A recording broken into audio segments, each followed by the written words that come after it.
Jadi benar-benar sendirian, kayak di dunia ini saya sendirian gitu. Pasti kamu trauma ya?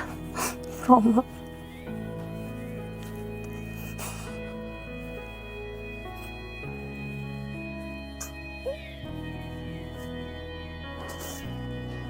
Apa yang membuat kamu tetap berjuang sampai hari ini?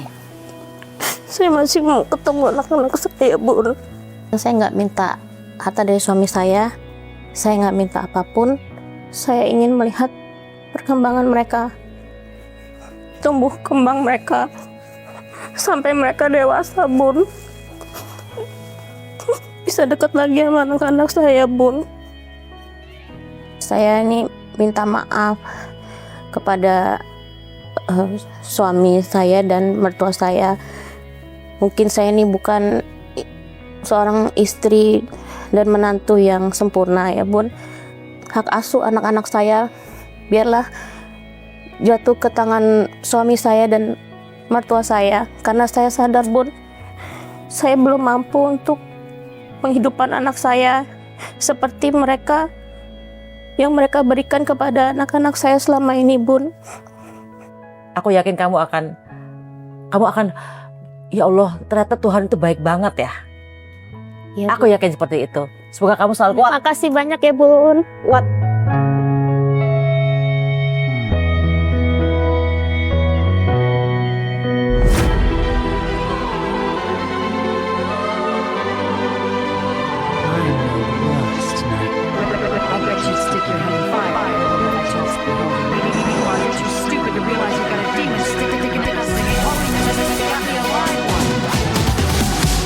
Saya adalah korban kriminalisasi yang dilakukan oleh suami saya sendiri. Saya mengetahui bahwa suami saya ini memiliki wanita lain. Ketika saya mengetahui hubungan gelap tersebut, suami saya ini menyuruh saya pindah ke Australia agar hubungan gelap mereka tidak ada yang mengganggu. Di saat itu juga suami saya juga mempersulit keuangan saya. Ketika saya mendesak suami untuk membahas perselingkuhannya dengan perempuan itu, saya dilaporkan ke polisi atas dugaan penipuan dan penggelapan. Saya ditempatkan di sel isolasi, sel yang begitu gelap, tidak ada air, sempit, bau, dan sangat tidak layak.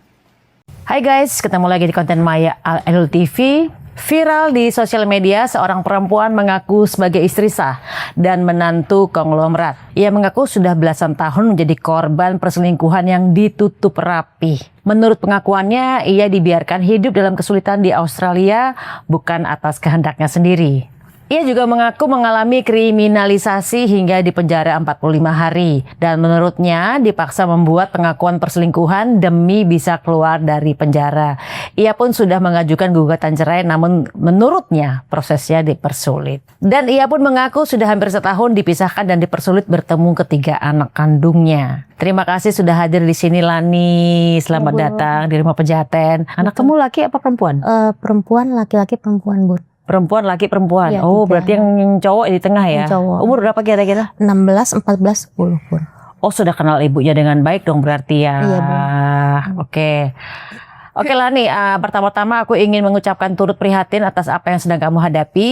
Aku yakin ini bukan hal yang sangat mudah bagi seorang ibu. Mungkin saat ini kamu lagi ngerasa seperti dinolkan sama Tuhan. Dipisahkan paksa dari anak-anak, rumah tangga hancur, materi juga nggak ada. Nah, seolah-olah satu persatu dalam hidup kamu yang paling berharga dilepaskan kemelekatannya. Kamu sempat protes gak? Atau marah sama Tuhan? Iya, sempat. Sekarang masih marah? Sekarang udah pasrah. Udah pasrah? Iya. Oke. Atau kamu mungkin marah sama diri sendiri. Misalnya gini, pada saat orang pertama kali tertimpa sebuah ujian besar nih ya, kamu berpikir apa tentang Tuhan? Ya mikir nggak adil. Hah? Mikir nggak adil. Tuhan gak adil. Sekarang kamu mikir juga Tuhan masih belum adil sama kamu? Sekarang udah lebih ikhlas. Lebih ikhlas. Apa aja usaha Lani yang Lani lakukan untuk bisa bertemu lagi dengan anak-anak? Dan gimana respon mereka? Apa terasa ada yang berubah nggak?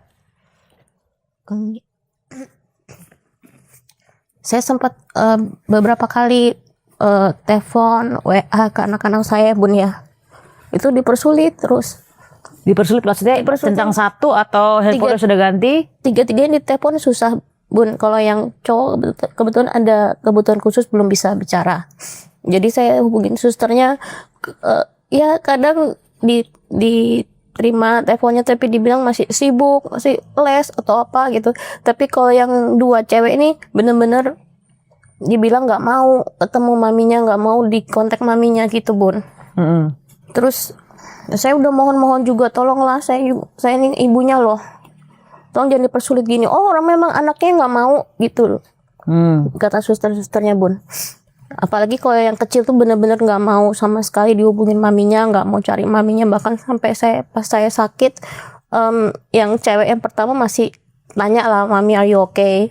Kalau yang cowok kan memang disodorin susternya kan, maminya lagi sakit masih mau gitu. Tapi kalau yang kecil tuh bener-bener no way, nggak mau. Tadi umur berapa yang paling kecil? Yang kecil 10 Bu. 10, masih belum paham tentang ini ya, kehidupan juga ya. Kamu pernah kepikiran nggak buat menyerah aja udah deh, kayak misalnya menyerah tuh bisa jadi misalnya kayak kamu bunuh atau misalnya kamu akhiri hidup lah gitu. Ya sudah sampai ke tahap itu. Udah gelap semua, saya nggak tahu harus gimana. Jadi di tahap di mana? Pada saat kamu di penjara atau pada saat kamu harus di penjara? Di penjara kan saya nggak bisa ketemu anak-anak, nggak bisa ketemu orang tua saya juga, mama saya kan, papa saya udah nggak ada, nggak bisa ketemu keluarga gitu. Jadi benar-benar sendirian, kayak di dunia ini saya sendirian gitu. Pasti kamu trauma ya? Trauma.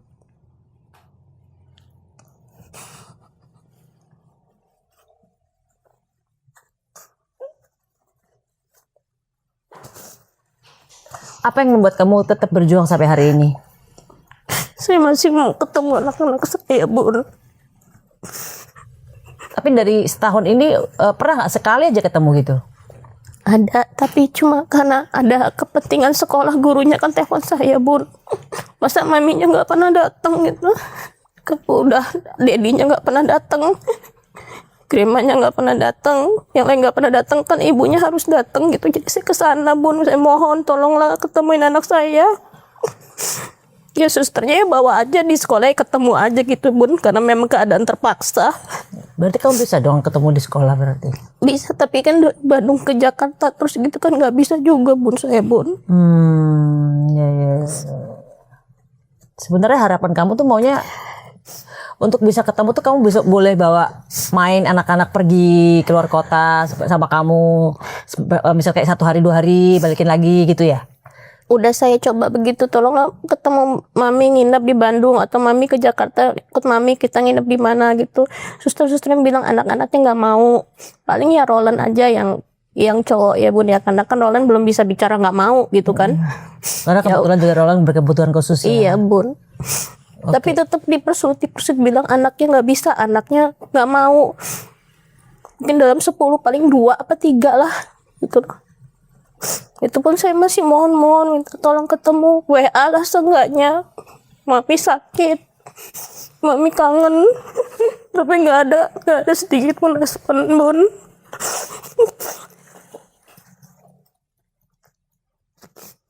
Aku tahu ini berat, ini bukan hal yang mudah. Tapi aku yakin kamu adalah orang yang ini ujian yang sangat nggak semua orang mampu menjalani loh. Berarti kamu kan dipilih Tuhan untuk bisa melewati ini mestinya. Kamu kan dianggap Tuhan nih. Lani adalah seorang yang kuat, yang mampu dikasih ujian seperti ini. Iya Bun. Ya kan? Maaf, selama kamu kemarin masuk 45 hari di penjara itu apa anak tahu kalau mamanya sempat menjalani 45 hari di penjara? Tahu Bun. Terus saya mau mohon ke penyidik saya, tolong bilang ke keluarga suami saya mohon untuk bisa ketemu anak-anak saya walaupun sebentar. Akhirnya dikabulin Bun, pernah ke penjara tapi ke ruangan besuk itu ya Bun ya, cuma sebentar. Terus saya bilang, mami keadaannya di sini kayak begini, saya jelasin lah Bun, mami masuk saya gini, tapi kan mereka kan nggak ngerti ya Bun ya. Terus mereka kayak takut gitu kan, namanya orang nggak ngerti. Jadi akhirnya, oh nih anak-anak udah takut, non udah mau pulang, cepet-cepet pulang Bun gitu. Cuma itu aja Bun. Oke, apa yang paling kamu takutkan yang bakal terjadi sama anak-anak selama mereka jauh dari kamu? Ini kita sebagai sama-sama orang ibu ya. Iya. Aku juga pernah mengalami apa yang kamu lakukan, apa yang kamu alami lah. Aku pernah mengalami hal-hal yang walaupun beda cerita, tapi esensinya hampir sama lah. Kita dilepaskan terhadap kemelekatan apa yang kita sayangi gitu kan. Iya. Apa yang kamu takutkan terjadi ketika anak-anak nggak deket sama kamu? Iya, saya takut mereka lupa sama maminya, terus nggak nganggap maminya lagi, ya lama-lama lupa lah punya seorang ibu gitu, Bun. Kamu yakin mereka akan lupa sama kamu? Ya, Kamu lihat aku, anak-anakku nggak ada satu pun yang lupa sama aku. Iya. Walaupun berapa tahun sampai nggak ketemu ya. Iya. Jadi aku pikir Lani pasti kalau selama kamu berdoa sama Tuhan, aku yakin Tuhan pasti akan memberikan jalannya dan membuat anak-anak tetap tahu siapa ibunya. Ya kita anak yatim piatu aja pengen kok cari siapa sih orang tuanya yang asli ya kan. Apalagi anak-anak Lani yang sudah jelas-jelas mengenal ibunya adalah seorang Lani ya kan. Walaupun ada Lani-Lani yang lain, aku yakin nih ibu gue adalah ya Lani gitu. Iya.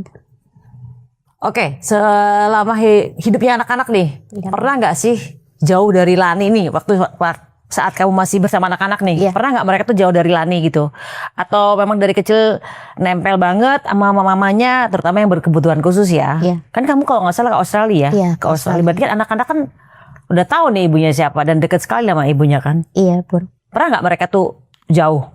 Nggak pernah, Bun. Baru kali ini aja berarti? Iya. Tidurnya sama saya dari kecil, Bun, gitu. Kemana-mana selalu saya kemana anak-anak saya ikut gitu, Bun.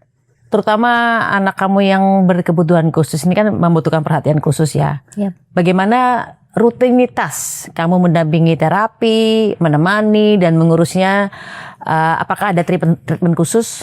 Berarti waktu di Australia ada treatment khusus untuk Ada.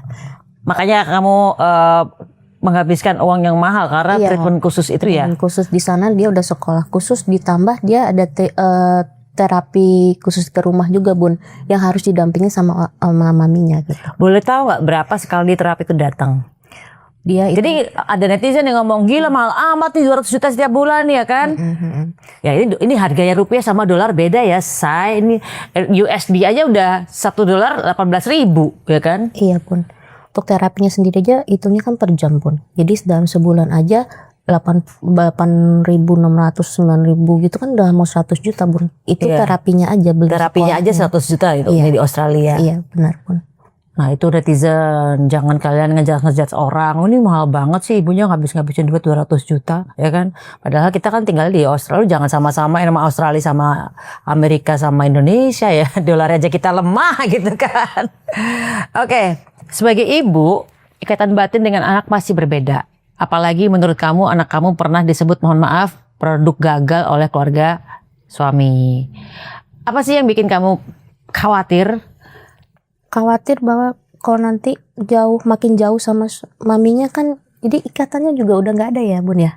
Dimana anak kebutuhan khusus kan harus didampingi terus oleh ibu kandungnya, Bun, gitu. Nggak kebutuhan khusus aja kita harus mendampingi anak-anak kita, Bun.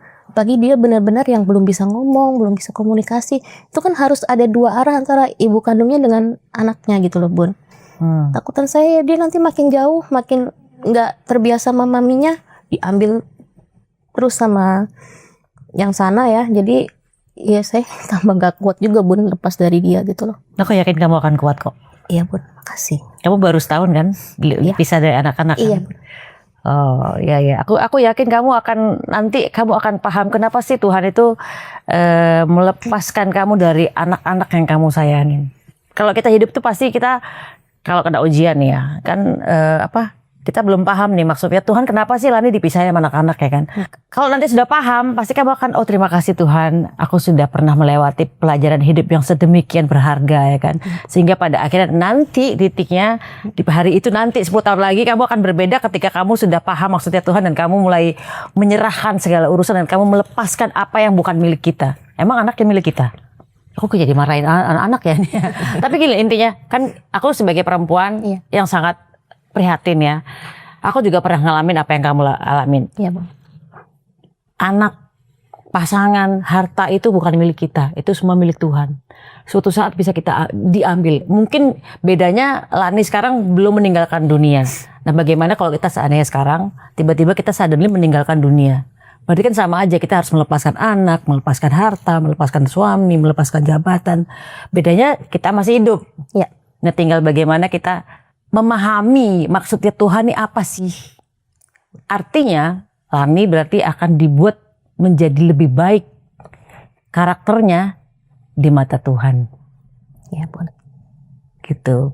Jadi aku pikir jangan takut menghadapi apapun, karena semua yang kamu hadapi itu sebenarnya adalah Tuhan punya maksud yang terbaik buat Lani.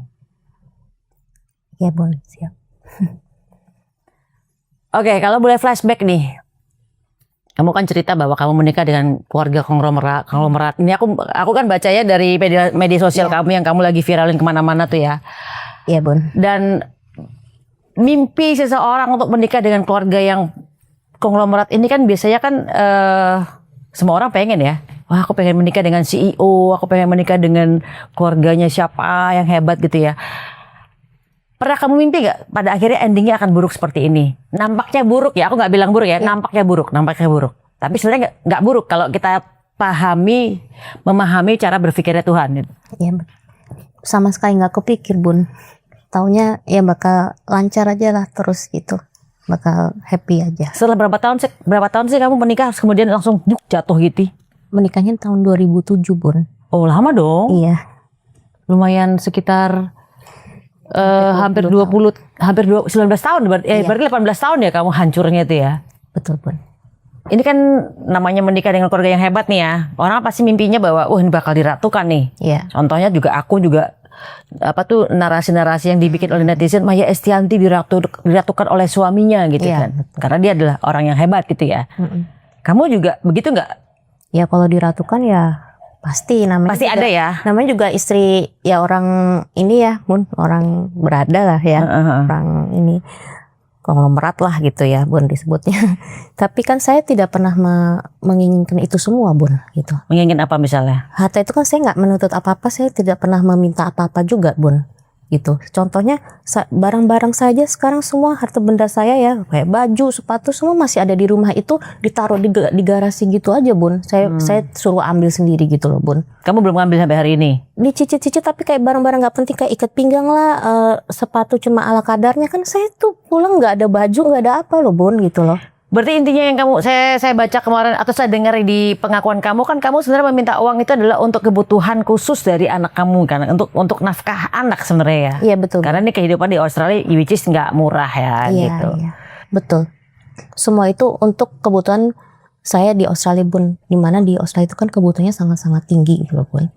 Anaknya banyak, terapinya, sekolahnya, ART ya kan. Di sana kan Bunda tahu sendiri, bayarnya per jam ya kan Bun. Belum ya, kebutuhan di sana sangat tinggi banget gitu loh Bun. Iya, aku sih paham bahwa kita nggak bisa bilangin oh gaji di Indonesia 8 juta. Tapi kalau kerja yang sama di Amerika atau di Australia bisa 45 juta. Ya itu kan kursnya yang bikin beda ya kan. Ibaratnya gitu kan. Kita nggak bisa ngomongin kurs dolar sama kurs rupiah lah ya gitu. Iya Bun. Mungkin awal-awal kamu diratukan, terus kemudian gara-gara kamu mungkin protes karena mungkin yang pengakuanmu bahwa kamu menemukan suami dengan orang lain gitu kan, sehingga kamu akhirnya marah kan? Iya betul. Dan akhirnya berubah drastis. Kronologisnya kan begitu kan ya? Iya betul Bun. Oke. Dan akhirnya kamu masuk ke penjara. Iya betul Bun. Katanya sampai dikriminalisasi, ya kan? Betul Bun. Nanti kita tayangin lah ya, ini deh pengakuan dia yang di media sosial ya. Oke. Apa sih yang kejadian yang paling traumatik selama kamu mengalami kejadian-kejadian yang buruk di penjara? Waktu saya mandi di tahanan itu sampai direkam dan di capture Bun sama salah satu anggota di tahanannya tersebut. Itu sendirian atau gimana dia? Saya ada. Maksudnya dia si anggotanya dia sendirian atau? Itu lihat dari CCTV-nya tuh corong ke tempat saya mandi itu Bun. Ada CCTV di tahanan itu, di sel saya. Terus dilihat rame-rame, dari CCTV-nya tuh disambungin ke handphone dia. Dia kasih lihat ke saya. Leng, kalau ini mandi hati-hati nih, saya punya nih rekaman kamu lagi mandi. Ini badan kamu kita bisa lihat. Naked. Gitu. Telanjang bulat lah ya gitu. Iya Bun. Terus kamu udah lapor propam kan? Sudah. Dan orangnya sudah ditindak? Sudah. Itu adalah tamparan khusus buat para anggota seluruh kepolisian Indonesia atau sorry, bukan polisi itu ya. Itu berarti sipir ya? Sipir atau polisi? Polisi ya? yang lagi jaga di situ, Bun. Gitu. Terus ada salah satu penyidik yang ya tidak senonoh lah sama saya, Bun, yang pegang-pegang saya, yang neken-neken saya ngomong mengakuin hal-hal yang tidak saya lakuin, Bun, gitu. Oh, jadi kamu disuruh kamu apa? Buat suruh pengakuan yang tidak kamu. Itu sih rahasia umum kayaknya. Kayaknya enggak, cerita itu enggak cuma seorang Lani aja, kayaknya di mana-mana ada pengakuan orang-orang yang merasa dirinya harus ngaku sesuatu yang tidak mereka lakukan gitu loh. Iya, betul, Bun. Itu juga mesti dikritik juga dibuat para penegak hukum nih ya kan. Kita hanya mau kritik nih mampunya ya kan. Iya. Oke, traumatik kamu sampai membekasnya kayak gimana? Misalnya kamu nggak bisa tidur atau kalau misalnya kamu kebayang-bayang terus sehingga kamu jadi kayak merasa diri kamu jadi kayak nggak berharga. Iya, mental saya terganggu, Bun. Jadi di situ saya benar-benar dunia saya runtuh, Bun. Sel aja gelap, nggak ada air, nggak ada listrik ya, Bun ya. Nggak bisa ketemu anak. Saya pingsan berapa kali di situ, Bun. Pada saat kamu pingsan nggak ada yang nolongin berarti? Iya, ditolongin cuma panggil pawannya aja. Itu berapa kali pingsan ya cuma begitu aja. Ya namanya katanya ya stres lah, depresi gitu, Bun. Jadi benar-benar tuh saya rasa sendirian, nggak ada yang tolong. Ya, kayak gitu aja gitu loh, Bun. Udah nggak ingat apa-apa lagi, udah gelap semua. Apa yang kamu ingat sampai sekarang yang benar-benar kamu tidak bisa lupa? Ini loh kejadian ini yang buat aku kayak gitu loh. Saya digeret-geret dari ruang BAP ke sel yang isinya semua tahanan cowok-cowok, Bun. Terus Digeret sampai ke sel tikus itu, yang sel isolasi itu. Saya udah mohon saya sampai nyembah-nyembah loh, Bun, untuk tolonglah Pak jangan ditaruh di situ, saya takut. Tapi tetap dia udah, Bu, namanya di penjara ya begitu, bukan hotel, dia bilang kayak gitu. apa yang membuat kamu harus masuk ke isolasi ya? Saya juga nggak tahu, Bun. Biasanya kan anak misalnya gini, yang di penjara ini tiba-tiba berantem pukul-pukulan, dia melakukan sesuatu hal yang kriminal atau misalnya apa yang benar-benar membuat onar lah gitu, baru diisolasi ya. Iya. Nah tiba-tiba kamu kok dimasukin ke isolasi ini kenapa nih? Harusnya ada penyebabnya dong. Kan saya dituduh soal penipuan dan penggelapan itu, Bu. Itu, Bun. Terus begitu di BAP terakhir saya pikir kan saya cuma di BAP aja. Jadi saya cuma bawa badan aja, Bun, nggak bawa apa-apa. Terus penyidiknya bilang, "Ibu, ini surat penahanannya sudah keluar. Ibu hari ini sudah mulai ditahan di Tahti sini." Udah gitu langsung disuruh copotin kuku saya, Bun. Masa mau di sel kayak gitu kukunya copotin? Namanya pakai nail art ya, Bun ya. Susah Kan banget. harus dihapus, bukan dicopot. Jadi ini menempel. Ini Iya. ini bukan tempelan, ini kan harus dibersihin dengan pengikir khusus gitu kan. Pakai alat aja susah kan ya, Bun. Terus dia mesti gini-gini sampai berdarah-darah, sampai nangis-nangis, Bun. Tolonglah, Bu. Kan ada pawan-pawan juga. Tolonglah, kan sama wanita loh, Bun. Saya bilang kayak gitu. Dia bilang, ya ayo, Bu, kalau ibu masih susah nanti kita geret beneran nih ke sel. Kalau nggak mau sama saya nanti sama polisi-polisi yang cowok-cowok. Dia bilang kayak gitu. Tambah saya ketakutan banget, Bun. Jadi itu perlakuan ketika di penjara seperti itu ya. Ini di penjara mana? Lampung ya? Tahti Polda Lampung. Baik, aku cuman mau nanya nih, kan kamu sekarang udah nggak dinafkahin dong karena kamu sudah berpisah ya, walaupun statusnya masih menjadi istri sah nih ya. Iya, Bun. Sekarang gimana cara kamu bertahan secara finansial? Saya ada buka PO bikin snacks, Bun. Ini dimulai semenjak kapan nih? Semenjak sekitar 3 bulan lalu. Nah, snack apa tuh? Ini saya bawa. Ini berarti kamu dari Bandung bikinnya ya? Iya, Bun. Ini saya bikin sendiri. Nice. Ini apa ini? Rasa keripik pangsit. Keripik pangsit. Iya, rasanya. Namanya jelita. Nih jelita nih, ini adalah usaha dia untuk bertahan hidup. Sorry aku nanya, laku nggak? Laku banget. Laku banget ya? Iya. Kamu merasa nggak bahwa Tuhan menolong kamu dengan ini jualan kamu Saya laku? bersyukur banget dengan walaupun ini kecil-kecilan, saya mikir pasti nggak mungkin laku lah. Kan saingan banyak ya kan. Udah gitu nih saya cuma ya kecil-kecilan bikin sendiri gitu ya, istilah kayak iseng-iseng bikin, siapa tahu laku. Ternyata laku banget, Pun, sampai yang order tuh sampai repeat order terus, Pun. Gitu. Kamu merasa gak bahwa Tuhan sedang menolong kamu sebenarnya? Walaupun kita di sebelah kiri lagi dihancurin, tapi sebelah kanan aku yakin. Ini ngomongin gue sendiri ya. Aku juga gitu dulu, sebelah kiri dihancurin, sebelah kanan kayak dikasih rezeki yang kita sampai, oh iya ya, ternyata Tuhan tuh nggak sekejam itu bahwa kita ditolong di sebelah kanan tapi di sebelah kiri memang kita sedang mengalami yang namanya sekolah hidup. Iya, sekolah kehidupan. Ada kali kita sekolah di sekolah pelajaran, ini Iya, sekolah kehidupan. Jadi Lani lagi ngalamin ini, tapi Lani ternyata ditolong juga dengan bikin snack jelita dan lakunya alhamdulillah kan. Iya Bun. Oke. Jadi ini kamu jualan di online. Iya di online, saya taruh di IG gitu Bun. Terus nanti banyak yang pesan lewat DM gitu. Banyak sekali berarti. Ini berarti ada snack apa aja nih? Baru ini aja sih Bun, saya bikin Snack keripik pangsit aja? pangsit, tapi rasanya saya makin perbanyak gitu, Bun. Oke. Ada rasa apa aja? Ada jagung bakar, ada barbecue, ada cheese, ada truffle nori. Wow, kreatif ya. Dan yang paling laku yang mana? Yang best sellernya? Ada lagi yang baru bumbu balado, itu yang paling laku. Bumbu balado yang best sellernya ya? Bumbu Oke. Bangkok. Kamu nggak bawain aku yang balado? Ada. Anda? Oke. Taruh sini ya. Bumbu Bangkok, sorry. Bumbu apa? Bumbu Bangkok yang best Dia sellernya? balado gitu sih. Oh, oke.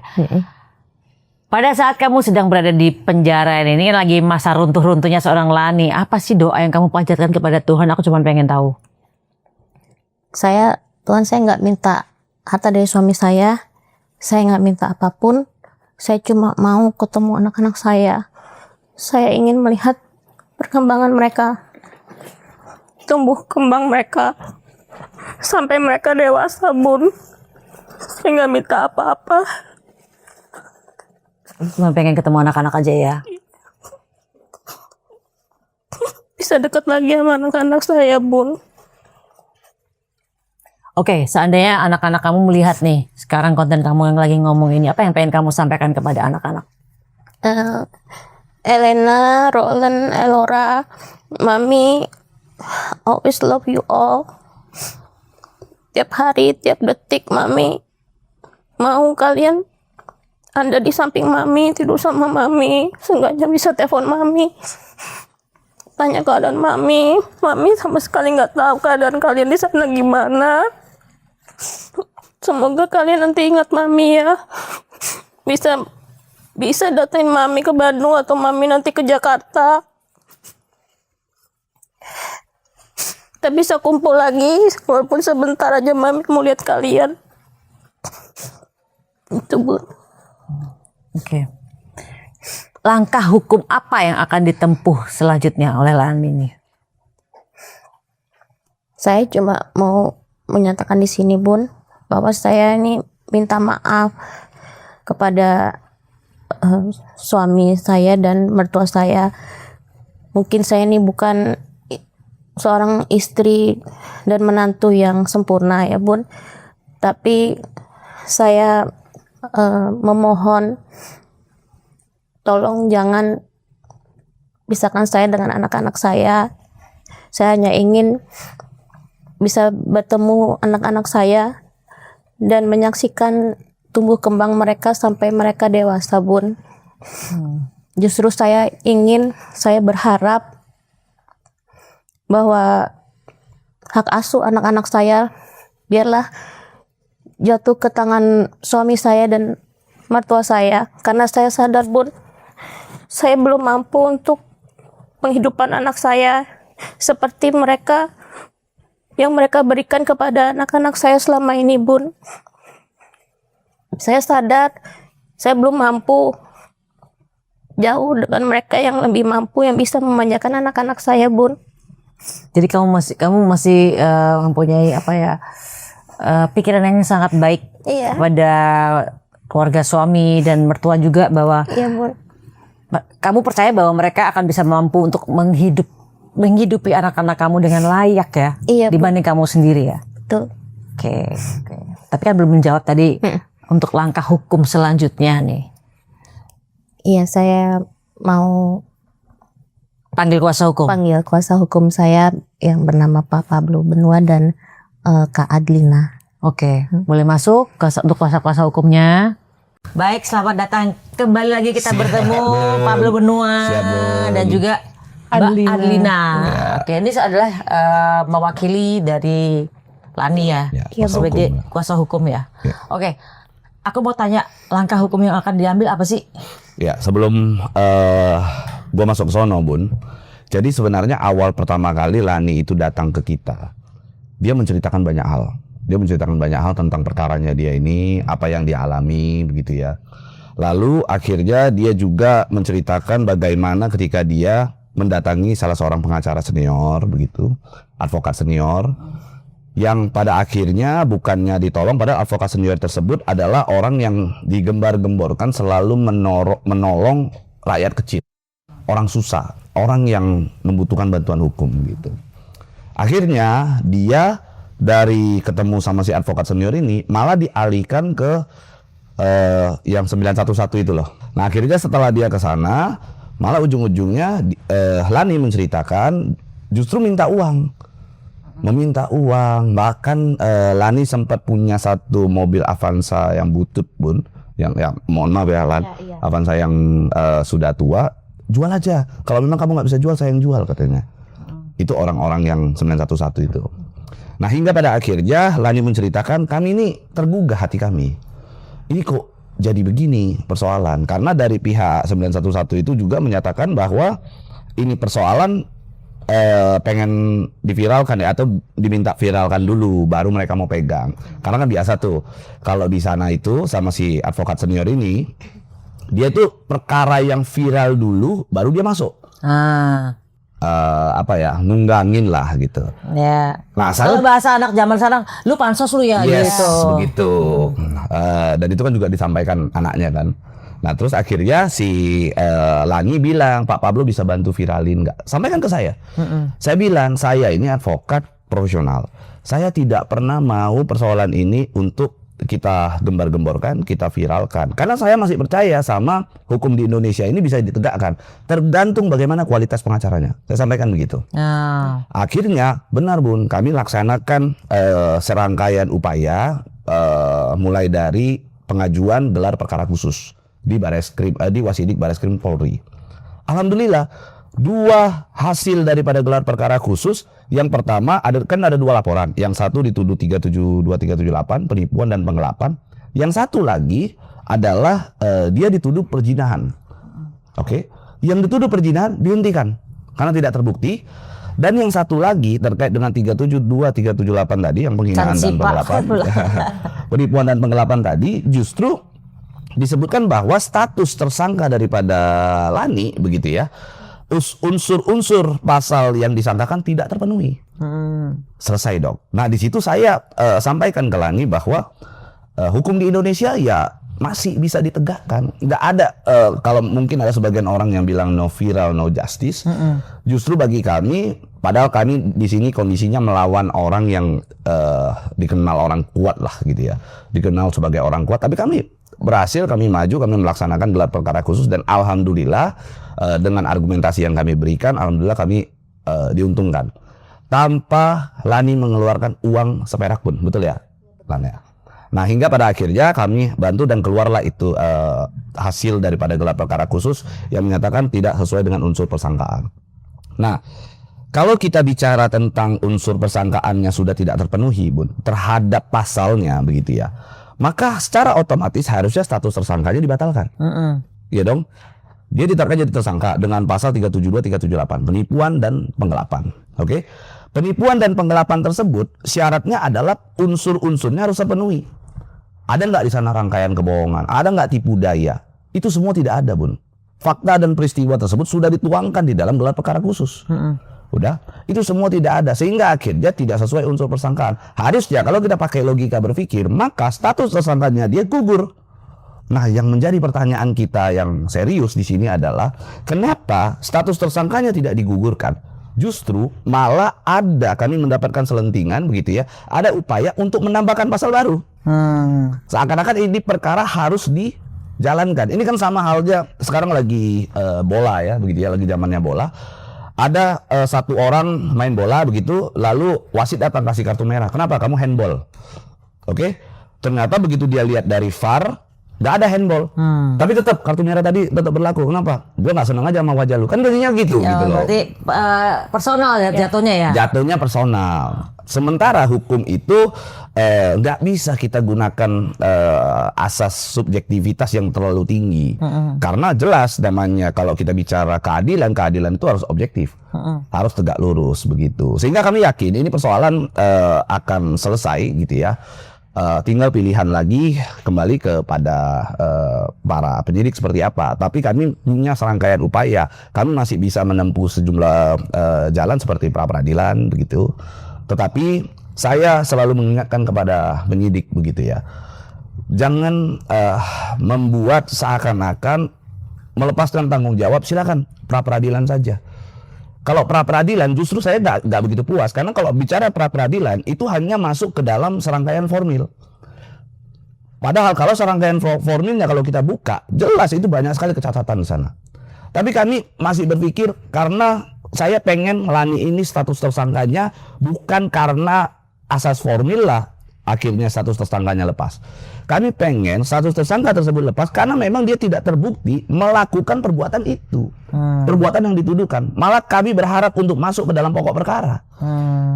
Itu yang sebenarnya yang kami ingin sampaikan. Nah, apa sih yang membuat akhirnya saya sebagai seorang advokat mau membela Lani jor-joran begitu ya? Karena nih ada satu hal yang saya tanya sama Lani, itu yang menggugah hati saya begitu. Lan, apa sih yang kamu perjuangkan dari perkara ini? Saya tanya, Bang, saya nggak butuh harta gono gini, karena itu hartanya. Oke, saya kenal dia juga, dia sudah kaya, katanya. Itu ngomongannya dia. Yang kedua, saya juga berharap hak asuh itu tetap nggak apa-apa dijatuh di tangannya. Saya sempat kaget tuh, biasa kan orang pasti hak asuh gitu ya. Akhirnya saya bilang, bener nih, bener katanya. Karena kalau hak asuh itu jatuh ke tangan saya, maka saya itu nggak akan bisa memberikan penghidupan yang sama seperti yang selama ini kasih ke anak-anak saya, Bang, katanya. Ya akhirnya kita tergeraklah di situ. Oke, kita bantu, kita jalankan sejumlah rangkaian termasuk dengan gelar perkara khusus 2 kali di Barreskrim Polri tanpa gembar-gembor, tanpa viral sedikit pun gitu. Dan akhirnya dia kenal dengan Mbak Adina. Dia hubungin via TikTok ya? Iya. Mbak Adina. Nah, Mbak Adina lah yang akhirnya membawa dia keliling ya gitu ya. Oke, Mbak Adlina, aku mau tanya nih. Dia ini kan susah banget ketemu anak-anaknya. Katanya dia loh ya. Apakah sebagai ibu nih, langkah hukum apa sih yang bisa ditempuh untuk bisa, misalnya gini, saya juga pernah ngalamin hal seperti itu ya. Sebagai seorang ibu, apa yang harus kita lakukan untuk bisa memproses kepada hukum bahwa seorang bapak tidak boleh menghalang-halangi seorang ibu untuk ketemu anak-anaknya. Kan ini banyak nih peristiwa-peristiwa di Indonesia yang siapa menang hak asuh atau misalnya mereka sedang merasa menguasai anak-anak ini dan mereka menghalang-halangi ketemunya anak ini. Langkah hukum apa yang kira-kira yang bisa diambil buat kita semuanya yang dengar juga ya, yang mungkin diambil untuk bisa, kamu nggak boleh ngenahan anak kamu dan anak aku gitu. Langkah hukum apa misalnya? Baik, terima kasih Bunda. Jadi Ibu Lani menghubungi saya itu via TikTok. Jadi saya pun tergugah hatinya. Saya mencoba untuk mendengarkan secara spesifik dari cerita dari klien kami ini. Dari undang-undang yang memang sudah tertulis di dalam undang-undang perkawinan itu sendiri bahwa anak di bawah 17 tahun itu memang harus peran serta ibunya. Dikarenakan apa? Segala bentuk psikologi semuanya itu penuh tanggung jawab seorang ibu. Bukannya 12 tahun loh. Saya yang setahu saya dulu kan di bawah 12 tahun ibunya. Tapi setelah 12 tahun mereka bisa memilih. Iya. Tapi sekarang 17 tahun agar apa? Agar dia benar-benar dewasa secara pemikiran. Udah berubah secara sekarang? psikologi. Iya. Jadi memang keputusan yang sudah diundang-undangkan itu, Bunda Maya, itu memang untuk kepentingan anak. Yang terjadi sekarang itu adalah ego seorang bapak dan ibu yang harus menarik itu semua. Jadi anak yang menjadikan korban. Tapi saya selalu menasehati Ibu Lani bahwa anak ini bukan properti. Betul. Saya selalu menceritakan kisah-kisah mantan klien saya, terlebih juga kisahnya Bunda. Saya selalu memberikan masukan-masukan yang penting bahwa anak ini bukan properti yang harus tarik ulur, tarik menarik gitu. Nah, karena diperebutkan. benar. Karena dari segi hukum saya yakin saya bisa fight. untuk melindungi hak-hak dari klien kami. Langkah apa misalnya yang bisa diambil kalau seandainya nih seorang ibu kayak saya misalnya nggak bisa ketemu anak-anak, aku laporin ini deh pasal ini. Bisa, kami bisa melaporkan di Komnas Perempuan, di Komnas HAM, di Komnas Anak. Sekuat apa Komnas HAM, Komnas Perempuan tuh membantu anak-anak tuh bisa, apakah cuman ke friends conference, cuman neken-neken secara media sosial, tapi secara konkret nih, Ya. apa langkahnya misal gini, anak ini bapak sini, ketemuin nggak sama nih anak? Ya. Kalau bisa nggak ketemuin, apa sanksi hukumnya? Ya, jadi Komnas itu berperan dia menjadi lembaga di mana harus menduduki semua pihak, lalu memberikan rekomendasi. Rekomendasi ini memberikan mempunyai alat bukti di dalam persidangan. Jadi ketika memang saya mau fight, mungkin di pengadilan pun saya bisa menangkan klien saya. Tapi menurut saya ini hanya di atas kertas, Bunda. Walaupun menang, Bunda kan mengalami. iya. Wah, Walaupun kita bisa menang, kita nggak bisa ngambil. benar. Nah, Karena pengadilan itu tidak mempunyai hak eksekutorial terhadap hak-hak anak yang memang sudah dimenangkan. Jadi menurut saya memberikan suatu petunjuk-petunjuk, masukan-masukan hukum bahwa kemenangan di atas kertas ini tidak ada artinya. Memang mungkin akan menjadi kepuasannya. Saya berani fight untuk itu. Tapi ada satu hal yaitu ilmu keikhlasan yang dimana yaitu Lani harus memiliki ilmu keikhlasan. Jadi secara hukum saya berani fight untuk kepentingan Lani sebagai ibu, dan dia pasti nggak akan bisa jauh dengan anak. Tapi saya hanya ingin Lani ini tergerak hatinya untuk besar hati, lapang hati, ikhlas kepada Allah, kepada Tuhan, agar Lani bisa fight untuk anak-anak, yaitu dengan cara mengikhlaskan dirinya Lani, karena anak-anak milik Allah menurut saya. Jadi apapun itu, kemenangan apapun, saya akan tetap bantu, dan saya memang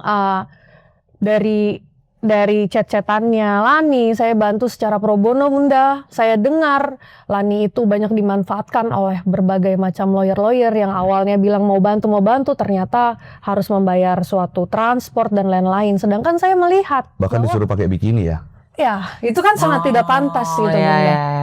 Jadi saya tergerak dari pernyataan Lani yang katanya sama polisi harus diginiin. Saya sebagai ibu, saya seorang wanita. Saya tidak mungkin harus memanfaatkan kasusnya Lani itu demi kepentingan saya.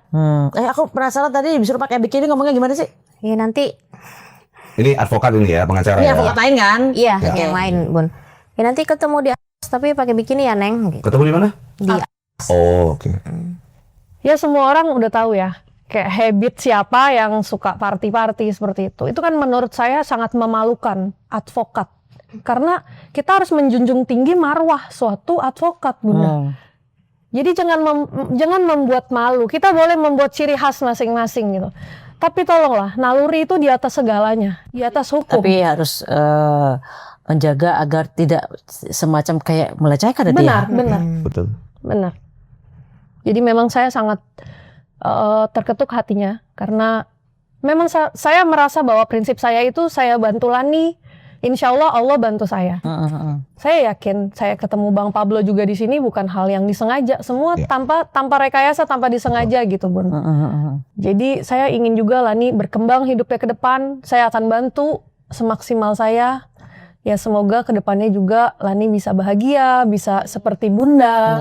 Amin.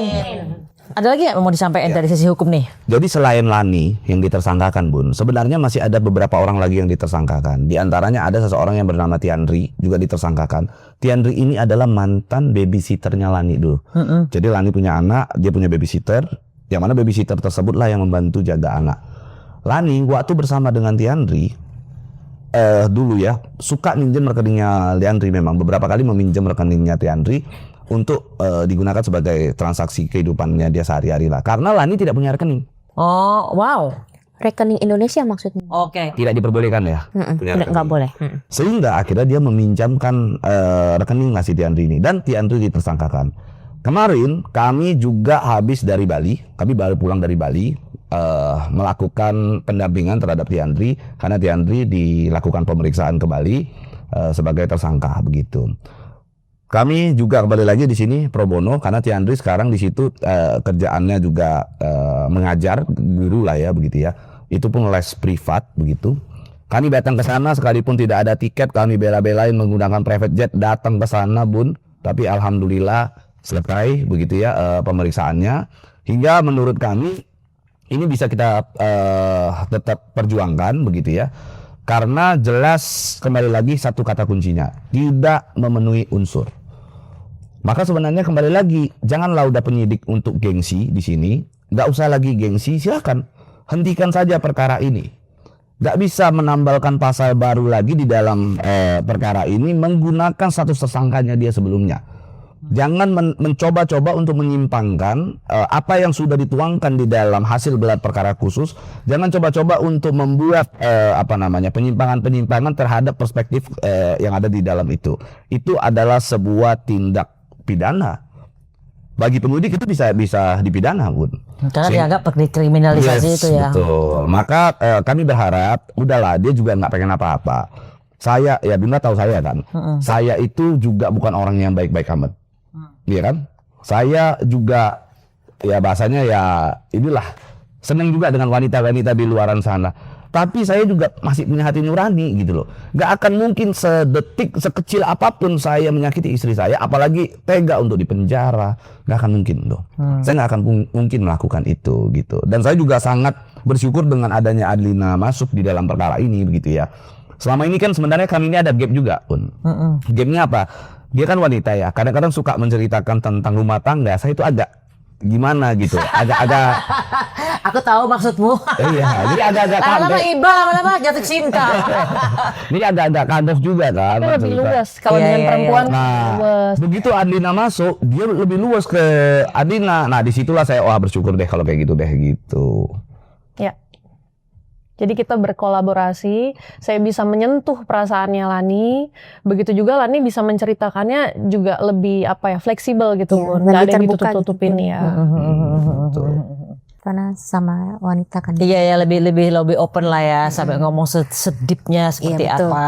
Ya. Oke, terakhir lah nih, ada yang mau disampaikan lagi nggak? Iya, saya ingin menyampaikan sekali lagi saya minta maaf kepada mertua saya dan suami saya karena saya belum menjadi istri dan menantu yang sempurna bagi mereka, dan justru saya ingin dan berharap hak asuh anak-anak saya tetap jatuh di tangan suami saya dan mertua saya, Bun. Karena saya sadar saya merasa tidak mampu untuk menghidupi anak-anak saya seperti mereka menghidupi anak-anak saya selama ini, Bun. Gitu. Untuk Mami dan Rom, tolong jaga anak-anak saya. Dan untuk Elena, Roland, Elora, Mami selalu sayang kalian, Bun. Ada pesan lagi nggak? Misalnya Mami sama suami mohon dimudahkan untuk bisa bertemu. Iya.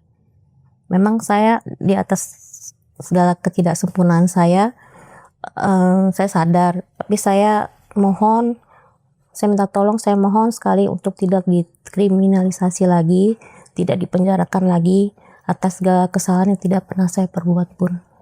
Tuh. Oke. Baik Lani, juga Pablo dan juga Mbak Adlina, terima kasih sudah mampir ke rumah Pejaten. Untuk Lani juga mudah-mudahan kamu tabah, kuat dan sabar. Kamu yakin aja bahwa segala sesuatu yang terjadi pasti akan ada hikmah baik. Dan kalaupun kamu sabar, kamu yakin bahwa suatu saat kamu akan mendapatkan kebahagiaan yang kamu tidak akan pernah sangka. Hari ini kamu menangis, tapi di 10 tahun lagi aku yakin kamu akan ya Allah, ternyata Tuhan itu baik banget ya. Ya, Aku yakin seperti itu. Semoga kamu selalu kuat. Terima kasih banyak ya, Bun. Kuat